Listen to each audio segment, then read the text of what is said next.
All right, guys, what's up? Guess what? New community update. This is Pig reading the news. So we're going to take a little look at this. Community update, March 12th, 2019. Balance Team says, greetings. How friendly of them. They've edited it, though. I wonder what they edited. After an epic final and emotional championship ceremony at IEM Katowice, we got to witness Sue take home a championship win. It was an uphill battle. He started the series being down 0-2. In the end, he pulled it off and came through with a victory. Congratulations to Sue. Speaking of IM, we saw a lot of cool strategies employed throughout the tournament, including Gumiho's battle mech, as well as the subject of our first discussion topic, Nidus Worms. Nidus Worms will now have 3 armor instead of 5 armor when emerging. So, for those of you who don't know, they had 5 armor. Now that meant Zealots who do 2 8 damage attacks would basically do 2 3 damage attacks instead. So they were doing 6 damage a volley. It has 300 hit points. It would take 100 Zealot attacks with no upgrades to kill a Nidus Worm that was emerging. 100. 2 or 3 Zealots could not do it. Probes, drones, SCVs do 5 damage. They would do half a damage per attack. Unable to really do any damage. You would need 600 worker attacks. Zerglings also do 5 damage attack. 600 Zergling attacks to kill a Nidus Worm as it's emerging. Marines do 6 damage, so they would do 1 damage in attack, so you'd need 300 Marine attacks. Things that do big amounts of damage, like siege tanks in siege mode, a Cyclone lock-on, they would still be able to shut them down. Immortals would still be able to shut them down, but all those smaller units would really struggle. That's why you'd see Protoss players like warping in DTs, because they needed a big 45, 50 damage unit to get through the armor. So by reducing that to 3, Zealots, Zerglings, Marines, Workers, all are actually going to be more useful against it while still taking a while. Zerglings are going to do 2 damage in attack. That means it's going to take 150 Zergling attacks. Still a decent number of Zergling attacks, right? And same with Workers, 150 worker attacks to take it down. That's still a lot. It's still going to take a while, but you know what? It's Zealots, Marines, Zerglings, Workers, all are going to be better at clearing it. And considering how insanely cheap Nidus Worms are at the moment, 50 minerals, 50 gas, thank God they've done this. The fact that they made it 50 minerals, 50 gas less to build the Nidus Worm, and 50 minerals, 50 gas less per head or exit of the Nidus Worm that you pop up was insane. That plus they made the unload speed insanely fast. So they basically like, we're going to make this cheaper. We're going to make it harder to kill while it's popping by like adding all this armor and hit points. And we're also going to make it unload almost instantly. And you're like... Blizzard loves to do a lot of things at once to make it a bit more exaggerated how strong something is so it gets used, because it takes a long time otherwise for players to really explore a new thing. Sometimes it takes a year for a balance change, which is a bit overpowered, to really be revealed as overpowered at pro play, because it takes a long time to learn how to work that thing into strategies, right? StarCraft's a very deep and complex game. But I think this was just a little bit over the top, so thank God they're toning back at least the strength of the heads. I think it's still very powerful with its speed of unloading and that sort of stuff. So we'll see where it goes. Thank God they're toning it down a little bit.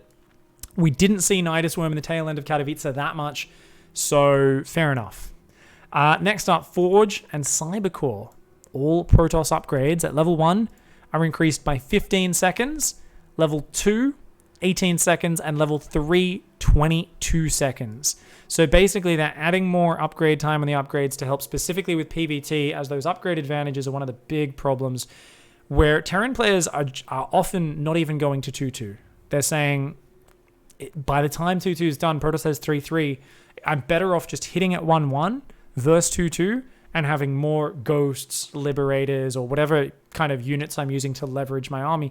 We saw Special at Katowice, playing against like stats and doing a maxed out push with Ghost, Viking, Bio, and only 1-1. No armory, no second engineering bay. Just saying, look, this is like a maxed out all in, because if he doesn't win with that attack, stats gets 3-3, stats gets all the upgrades. He has Storm, he has Colossi, and the Protoss. Obviously, the Terran can't compete with 1-1 Bio against 3-3 Protoss that has all that. So this is a good little change that I think helps adapt that problem. I don't think this is massive as a nerf. I don't think either of these are massive. And I think in terms of general perception of PvT, TVP right now from the Terran side, I feel like people are going to be screeching for more changes. I say screeching, and obviously I'm kind of making fun of the way people vocalize on the internet. But it is something where there seem to be issues with the difficulty of Terran with keeping up, and the difficulty here, right? And I always talk about this is Terran is aggressively very powerful. They have a lot of tools at their disposal. They're very fast. You're talking about stim. You're talking about tank pushes. You're talking about these things. If you give Terran just a little bit of extra too much strength, they can suddenly become very dominant, right? We also see something where every time there's a shift in balance that really shifts matchups, often Terran does very well as the aggressive players with new styles, with new builds, when they figure out new type build orders. The problem is there's always an expiry date on those, where at the top level, the Protoss and the Zergs get enough experience versus all those builds. They know how to shut them out. They perfect their own play, and they include that in their sort of mental handbook of what am I looking for from the Terran, and they shut that down. So I think what we want to think about here is there is an expiry date where Zerg and Protoss players start to just shut down Terran builds, and Terran builds over time get a lower win percentage because they're more aggressive. And that's why the big thing a lot of Terran players want is to have a bit more of an ability to sit back and play the later stages. And the reason that's worrisome from a balance design perspective is, well, if your race is so good aggressively, if we give you too much defensive strength, does it make your race too well-rounded? Does it make you too powerful at every area of the game? So this is me giving a lot of respect to the balance team, saying, you do want to be careful. But my personal opinion right now, and I am swayed by public opinion and the things I hear from pros and streamers and the people I talk to. So, nothing's objective. And people always say, oh, Pig, I want your opinion on this because you're the most objective because you play all the races and you cast the games. I'm not objective. I'm careful with what I say, and I try to not be too dogmatic. I'm always very flexible, and my opinions can always change. People get very angry when I voice an opinion they don't agree with. And I always say that's the last thing you should do. Take your anger and your emotion out of it and try to express an actual opinion.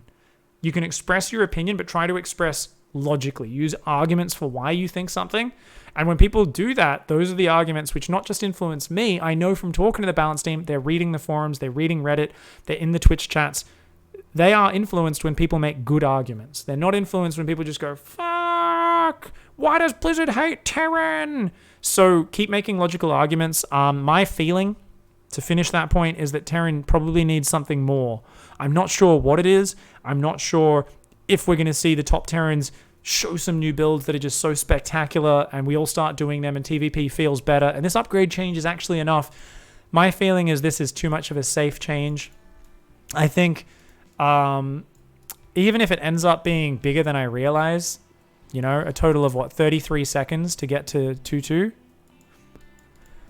minus chrono boost, of course, but say 33 seconds. Even if it is that level, maybe that ends up being enough. I don't think people are going to immediately realize this is enough. So I think if I was on the Blizzard team, I probably would have felt pressured to err on the side of slightly bigger changes in the TVP matchup. It's hard to isolate one matchup. It's tough. I think both of these changes are good. I think they're in the right direction. They might be a bit too safe. That's my opinion. I haven't had a chance to test them out. They will be live Monday, March 25th. I'd love to see Blizzard find a way to do something a little bit more. The Widowmine reversion is the big thing I hear talked about in pro circles for a long time. I've talked about it, and that is the idea making the Widowmine permanently invisible again to force Protoss to have detection. This was a great equalizer in the PvT matchup. Would it be too powerful now with how good Terran players are and how much they've evolved, having that without having to get the Drilling Claws upgrade? I don't know. That's the big thing I would like to hear your thoughts on as the community. I'd like to hear more pros' opinions, talking to other pros and personalities. I was talking to Roddy, and if I remember correctly, I'm not going to voice Roddy, so you guys should ask him about this on his stream. I believe Roddy was also of the opinion that allowing Widowmines to have that permanent cloak is really a good thing. Now, I'm already seeing, there's a comment in chat, as I expected. Invisible Widowmines, get the fuck out! They were like this for a long time, and they were one of the most frustrating units for a lot of players. So that's the problem a lot of players have, is below the pro level. The reason, pros have been perplexed about that Widowmine change, right? Most pros aren't in touch with you guys down in Gold League, Diamond League, Silver League. People in those leagues, especially people on this forum here, this cesspool that I'm looking at, we'll scroll down and look at some of these incredible comments from these well thought out responses. pros were like, why the fuck did that change happen? No one was calling for that. Why did it happen? And at pro level, people said it wasn't needed. Protoss players weren't complaining about it, but in the community, people were. And that's an example of a change which has had far-reaching consequences at the pro and top level for TVP in order to accommodate lower level players on the ladder. And that's an interesting debate we can have, is like, was that the wrong choice? Because there's still oracles. Hey, this guy's giving me credit for the changes. Check it. Is that a dangerous thing? Balancing based on making the game a bit more friendly for lower level players, because players were really struggling with Widowmine drops, especially Protoss, but even Zerg. Is that a bad decision? I don't know. It's crazy. I personally, I feel like the Widowmine change would be really good. I think there's a lot of difficult, frustrating things in StarCraft. But every time I say this, I always get a very vocal response from people saying, no, the Widowmines were the worst. They made me not want to play. I hated them. And I'm not going to undervalue that. There do seem to be a lot of people who very vocally are just like, no, the Widowmine was terrible. I hated it. I could not handle the Widowmine when it was cloaked all the time. No, it's too powerful like that. So I don't know if that's just people kind of being angry and overly vocal and representing as if there's a larger portion of people who care about that. But even now in chat, I see a lot of people saying, look, I already struggle with Widowmines. I can't imagine them being cloaked. A lot of people here didn't play in 2016 when Widowmines were permanently cloaked. In Heart of the Swarm when they were permanently cloaked. So that's fascinating. Discuss it. Let's come back and meet. I'm sure Blizzard will be watching this video, hopefully. I'm sure they're going to release another thing after they get community feedback. They'll be reading the forums. As always, guys, if you want to be frustrated, feel free to. Sure, please keep your tears out of my chat, preferably. But just keep in mind, if you actually want to make change happen, make a proper argument. It influences me. It definitely influences Blizzard and the rest of the community as a whole. So let's try and be adults. Now let's finish off this video quickly by reading through some of these high-level comments. In before Niduses go extinct. So the Nidus, which I said is one of the softest nerfs of all time, is still incredibly ridiculously powerful. But Leth here is like, no. This is far from enough. If you want to balance TVP, it would be cool if the StarCraft balance team wasn't just a bunch of gold leaguers being overpaid. That is true, actually. I think Barcode, someone has a Barcode on a forum, by the way. So fantastic. Why would you Barcode on a forum? Well, I guess it just takes your in-game name, right? Maybe that's the guy from the ICFL. So anyway, I like this proposition. So maybe we should pay Blizzard employees based on their ladder rank. I feel like that would be a good idea. Let's do it. So guys, start a Reddit thread, start a poll. What do you call it where everyone signs? Petition. Start a petition and get that going. How is it possibly be retard like that? Do they have less than 30 IQ? Are they silver at her proper game? What the fuck? How it's possible to be that effing incompetent? How Blizzard could not remove this tard balance team. I love the moderation on this forum, by the way. They just let anything go. They're just like, just do whatever. Killing SC2, patch after patch, bring back Heart of the Swarm and this game is not StarCraft 2 anymore. Only a move against a move, and so fucking imbalanced. I'm not even going to try to deconstruct that. That's just too juicy. All right, one more. Let's find one more really good one. Here we have like oh, I'm interested to see this. That's a good change. Wow. There are some actual just regular comments. There's just so much unmoderated crap in here that's hilarious. This addresses a symptom, not the problem. Protoss are getting upgrade advantages over Terran because of their insane economic advantage from the start of the game. Can we address that as well, please? Thank you. Holy shit. Armor D. Shout out to Armor D for making a fucking nice post there. Well reasoned. I don't know what kind of drugs the balance team are using. This don't gonna change TVP balance. Since we have to all in with SCV pool at 6 minutes, but upgrade gonna change a lot, right? Continue. We laugh. I don't know. There's something about the wording of that one I really like. And let's finish here. Marine Lord's Tiny D says, my D is tiny, and has the most upvotes in the entire first page of the thread. Battle.net forums never change. I love you guys. All right, I hope you guys, share your feedback in the comment section, in chat, and let's have a good time seeing how this balance patch goes. See you in the next video.